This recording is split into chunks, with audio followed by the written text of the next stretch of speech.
Welcome to another episode of the Disposable Reviewer. He's not here. We've disposed of the reviewer. You might be wondering who we are. I'm Fern, the executive producer, and this is my co-host, co-executive producer, Firebird.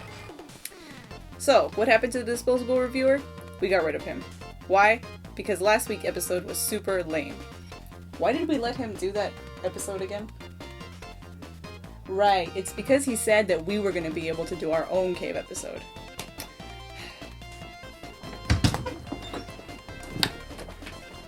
What the hell are you guys doing?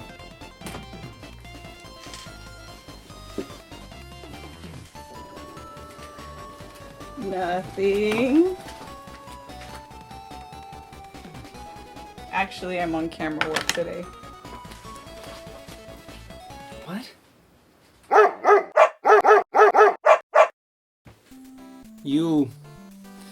Do I even need to be talking to you right now? We had you talking on screen already. Well, I don't know, it just kind of feels like a waste of time. What do you mean we're filming right now? We're doing another episode on caves. Nothing's more fun and exciting than that. Though these are actually the top picks for some of the members of the Disposable Crew.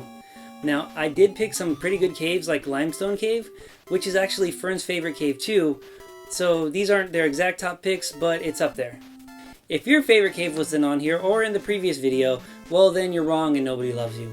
I mean, these are our personal picks. In fact, let us know what your personal picks are in the comments, and please let me know why you like them so much. You figure caves are really easily overlooked, but like seeing how passionate we got about some of these, it actually sparked my interest a little bit. Anyways, enough from me. Here are the top picks from the Disposable Crew in random order. The cave that I actually picked was Victory Road from, well, I guess any Pokemon game really in general. I mean, they're all almost the same thing, kind of. The main reason I picked it is, well, after you beat, like, you know, the gym leaders, get the 8 badges, you go in there, it's like, it's supposed to be like the final test, you know, to prove that you're, like, good enough for the Elite Four, which, honestly, I think it was, like, fairly easy. I guess, really, that's probably, like, the only, like, time I actually face I go in there and just face everyone, beat them all, like, just straight crush them.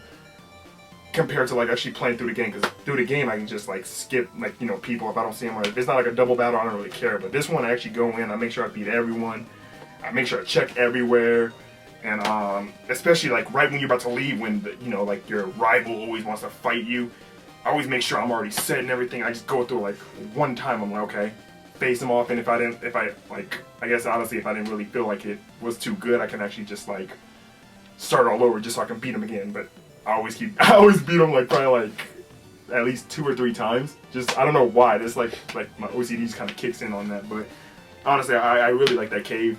Probably because I guess like there's like more floors to it. You know, you gotta go in, you gotta go up and down, over and over. You gotta use like I guess the one downside is you gotta use strength every single time, which is like ridiculous.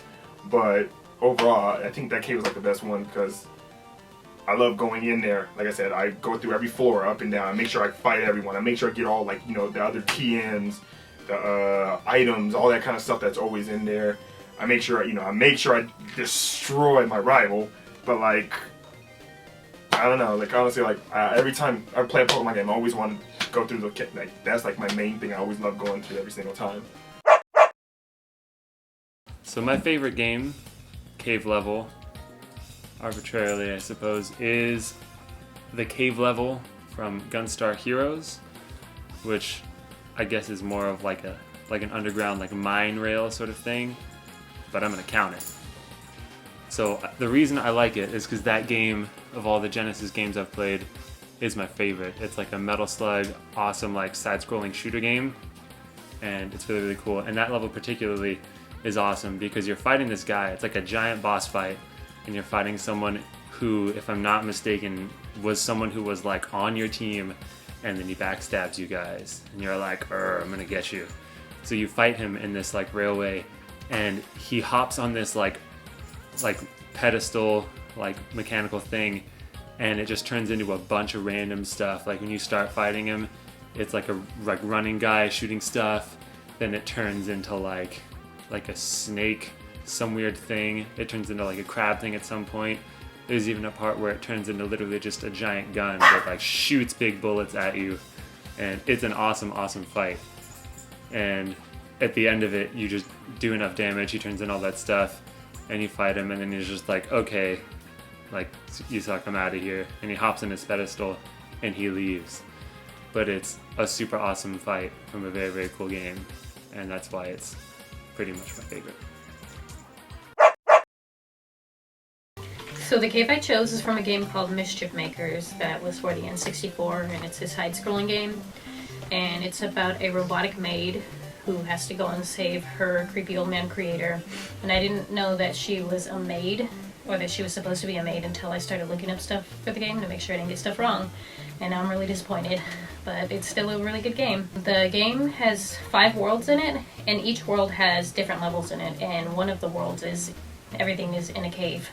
So I picked one of the levels from that cave, and it's called Aster Strike, and you're supposed to be finding this old king dude. He's like the original king, and now there's this dictator emperor.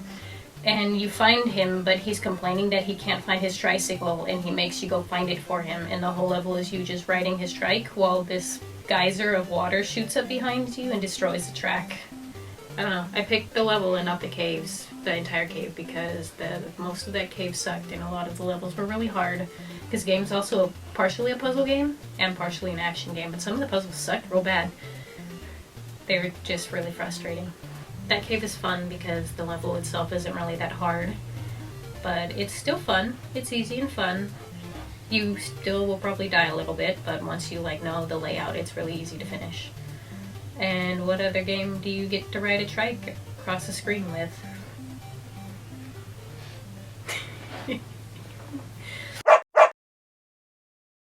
Okay, so the cave that I picked is from Final Fantasy II. It's called the Snow Cavern. The reason I like this cave is because there's a whole backstory to it. So first, before you even get there, you have to save these other people from this other cave, and you meet this guy. His name is Joseph, and the dude is just like, get away from me, I want my daughter back, blah blah blah. So you go and save his daughter, and he's like, okay, thanks. And so you go do some other stuff for a while, and then it ends up that you have to go back to him because he has access to the snow cave. So you're in there for, I don't know, you know how Final Fantasy games are, you're always out looking for stuff. Basically, he is your guide to the snow cave. So this guy Joseph joins your party, you go into the cavern, basic, Final Fantasy game. You have a random battle every 2 steps. And you end up finding these beavers, and you're just like, what the hell? What are these beavers going to do? Apparently, Joseph can speak to beavers. And so Joseph speaks to these beavers, and he's just like, blah, blah, blah, beaver talk.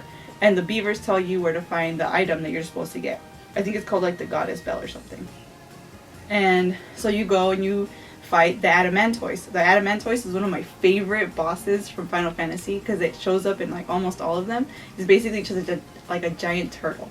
And its weakness is ice magic, which it lives in a snow cave. You would figure that it would be immune to that, but it's not. So that was a fun discovery the first time I beat the game.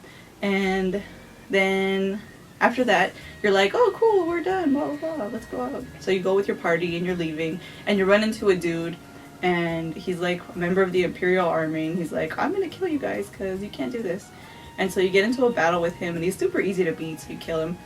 And then, even though you defeat him, as you're running out of the cave, he triggers a trap mechanism, and then this giant boulder comes running down after you, and it's like you're in Indiana Jones, and so you're running with your little people, and they're like, oh no, save us. And so Joseph, this guy who didn't like you in the beginning, steps back, and he's like, hold on guys, I got this. He puts his big man hands up. Sorry, I didn't know if I should swear. And he stops the boulder, and he's just like, go without me. I will blah, blah, blah. Take care of my daughter. And so he gets crushed to death by the boulder while you're running out. And for extra sad points, you don't have to go back to the town where he's from, but you can. And you can talk to his daughter, and she's just like, where's my dad? And you're like, well, he's dead, sorry. And that's why I like that cave. It's a really, really emotional journey. So the cave I picked was Mount Lava Lava from the game Paper Mario, the first one in the series. The reason why I picked it was because it's in the freaking volcano. Volcano! And, I mean, some people are like, it's not an actual cave, it's a volcano. Volcano! No, it's a cave. within a volcano. When you start off, you gotta talk to these giant bird-looking people. I think they're called ravens. And I recognized them right away from the Yoshi's Island game where you have to fight them boss. So the first time I was doing it, I was like, oh crap, I gotta fight these guys. Turns out, no, they're gonna help you get into the cave itself, volcano. And it's really funny because you just see a whole bunch of noise going on, and like rumbling when they're building the best way to get to the volcano, which is a zip line. And you jump on it and it just goes, woo! You got you cross lava in the cave now. The inside of the volcano is like the coolest thing ever because there's like lava flow and you have to cross the lava within like these rock moats. And then on those rock moats there's like these fireballs that have eyes. And the one of the hardest enemies to fight if you're not prepared for it because you can get your I don't think I got mine. Also, during your journey through the cave, you're followed by this this archaeologist, this tour guy, really mustache, who's trying to look for treasure the whole time, but he's an idiot, so he keeps getting like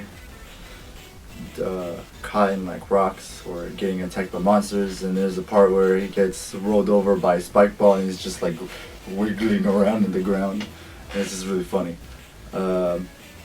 You also get like the last hammer in that cave, which is like the best hammer in the game, and I like it because of the way it's gold and red, and you can use that to get past the blocks in the areas. Well, I also like the cave because of the final boss. The final boss is one of my favorite bosses in any of the Mario games, which is a PD piranha. Well, piranha plant actually, and it's like if you ever played Yoshi's Island, another game from the beginning with the ravens, it's the same plant as that time, only it's fire breathing, and you gotta fight it twice. First time you beat it, you're like, oh yes, it's done, and then it's like, oh wait, nope, here it comes again with fire, and it's intense. It's a tense fight. I remember the first time I was doing it, I was like, oh shoot, it's not dead yet, you gotta fight it again. And then after you finally beat it, you're like, okay, that's finally done. Oh nope, volcano's gonna erupt, you gotta get the hell out of there. So it's just funny to see because the archaeologist is again trying to find the treasure, and then he gets burnt by lava, and it's like, oh shoot, gotta get out of here. And then it's amazing, action packed at the end. Yeah. Oh, and then the star you get, she gives you the best thing. She gives you health after she kisses you. It's awesome. That's why it's my favorite cave. So that ends this Cave Side B episode, and the end of this top 10 list kind of thing. Did you like it? I mean, this split between me and the rest of the Disposable Crew? Let me know in the comments. Anyways, Mannequin, you have anything interesting to say? Insufficient funds for Mannequin to speak. But you just spoke right now. Taking budget from outro. Wait, hold on, I still got... Hey everyone, thanks for watching and sticking through these last couple of videos. Please let me know how these went. I left a link to my last video on my top 5 caves. And if you liked Fern the Intern and Azúcar Moreno, then watch the other link to Disposable gameplay. We play Mario Party 8. Anyways, see you next time.